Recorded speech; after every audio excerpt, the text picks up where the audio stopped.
जो नारा था, एक रहेंगे तो सेफ रहेंगे, ये नारे के साथ में वो चित्र पूरे महाराष्ट्र में देखने को सबको मिला है। मुझे लगता है जोक था, हम सबने हंसना था और हंस के निकाल देना चाहिए। ईवीएम लोकसभा में भी था जब इनकी सीटें चुन के आई, आज भी ईवीएम है। जब इनके पक्ष में लगा तो लोकशाही जीवंत है, जब हमारे बाजू में लगा तो लोकशाही की हत्या है। मुख्यमंत्री भी हमारे देवेंद्र फडणवीस जी होने चाहिए, यही सपना है हमारा। महाराष्ट्र में विधानसभा चुनाव के कल नतीजे घोषित कर दिए गए और इस चुनावी नतीजों में एनडीए को भारी बहुमत मिली है, जिसके बाद से महाराष्ट्र में अब सरकार गठन की तैयारी तेज हो चली है और मुख्यमंत्री के चेहरे पर कवायद चल रही है कि महाराष्ट्र का अगला मुख्यमंत्री कौन होगा, देवेंद्र फडणवीस, एकनाथ शिंदे या अजित पवार। इसको लेकर के बाजार गर्म है, तमाम लोग अलग अलग तरह के कयास लगा रहे हैं, लेकिन अभी तक ये मामला क्लियर नहीं हुआ है कि महाराष्ट्र का अगला मुख्यमंत्री कौन होगा। लेकिन देवेंद्र फडणवीस का नाम काफी आगे आ रहा है। ऐसे में बीजेपी नेता नवनीत राणा की तरफ से प्रतिक्रिया भी सामने आई है और उन्होंने अपनी पसंद देवेंद्र फडणवीस को बताया है। नवनीत राणा ने बात करते हुए कहा कि महाराष्ट्र के अगले मुख्यमंत्री के रूप में देवेंद्र फडणवीस का नाम आगे आना चाहिए और महाराष्ट्र के अगले मुख्यमंत्री देवेंद्र फडणवीस हो सकते हैं। ऐसे में बीजेपी नेता का ये जो प्रतिक्रिया सामने आया है, महाराष्ट्र की राजनीति गर्मा भी गई है। देखना होगा कि महाराष्ट्र का अगला मुख्यमंत्री कौन होगा, लेकिन उसके पहले आप सुनिए बीजेपी नेता नवनीत राणा ने मुख्यमंत्री पद को लेकर के और क्या कुछ प्रतिक्रिया दी। जब लोकसभा में उनके पक्ष में निकाल लगा था तब लोकशाही ये जिंदा थी, और आज जब लोगों ने बीजेपी के तरफ, महायुति के तरफ जो सपोर्ट दिया, जो मतदान दिया, तो आज लोकशाही नहीं है।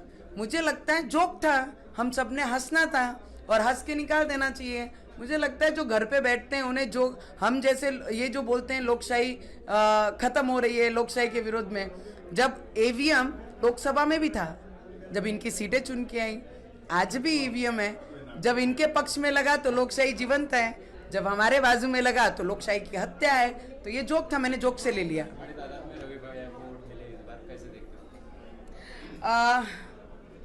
बहुत आनंद है, एक वाइफ होने के नाते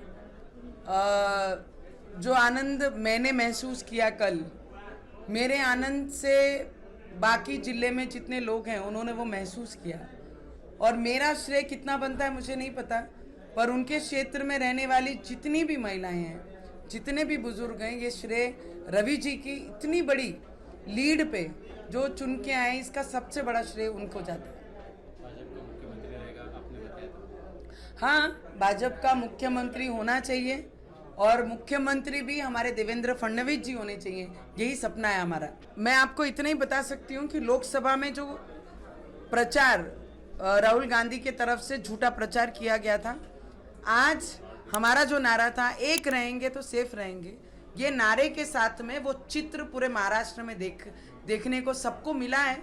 और हमने पहले से ही, हमारा ये फिक्स था कि हमारे ये नारे के साथ हमारी विचारधारा के लोग आगे बढ़ेंगे।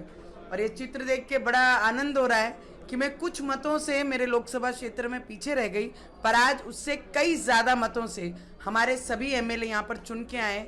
और महाराष्ट्र में जब हम सुबह से लेकर रात तक सिर्फ एक ही टेप देखते थे कि देवेंद्र फडणवीस जी को गालियाँ देनी, देवेंद्र फडणवीस जी के बारे में गलत बोलना, आज वो अकेले व्यक्ति ने, देवेंद्र फडणवीस जी ने, ये पूरे महाराष्ट्र में सभी जनता को लेके चले, किसानों को लेके चले, लाडली बहनों को लेके चले, युवकों को लेके चले, हर वर्ग को लेके चलने का काम उन्होंने किया है। तो हर वर्ग ने हमारे देवेंद्र फडणवीस जी को आशीर्वाद दिया है, यह हमारे लिए बहुत बड़ी उपलब्धि है। 2 बड़े नेता साफ कर दिए जिले में। मुझे लगता है नेता बड़ा छोटा मुझे नहीं पता, पर विचार होने बहुत ज़रूरी हैं। हम जिस भी पार्टी के साथ, पक्ष के साथ रहते हैं, वो पक्ष के साथ हमने ईमानदारी रखनी चाहिए। और कई बेईमानों ने हमारे जिले में लोकसभा में बेईमानी की, तो मुझे लगता है जिन्होंने बेईमानी की उनकी जगह, उनको एक्चुअली जो बड़ा है वो हमारा मतदार है, वो मतदारों ने उनकी जगह उन्हें दिखा दी है। और बच्चू कडू भाऊ के बारे में मैं इतना ही बोल सकती हूँ, हमारे दादा है, बड़े हैं, कि उन्होंने बोलना कम करना चाहिए, किसी का अपमान कम करना चाहिए, गालियां गलौज से जो बात करते हैं वो कम करना चाहिए। अधिकारियों के ऊपर हाथ उठाना जो करते थे वो चिढ़ लोगों में थी, वो कम करना चाहिए। किसी के भी यहाँ पर जाकर कुछ भी किसी का अपमान शब्द बोलना वो कम करना चाहिए। तो बच्चू भाऊ को मेरे तरफ से इतनी सलाह होगी, जो बोलते हैं कि हमारे बिना मुख्यमंत्री नहीं होंगे, आज उनकी जगह उनके मतदार संघ के लोगों ने दिखा दी। जो जिस थाली में खाता है, अगर उस थाली में छेद करता है तो उसकी जगह आज घर पे ही है।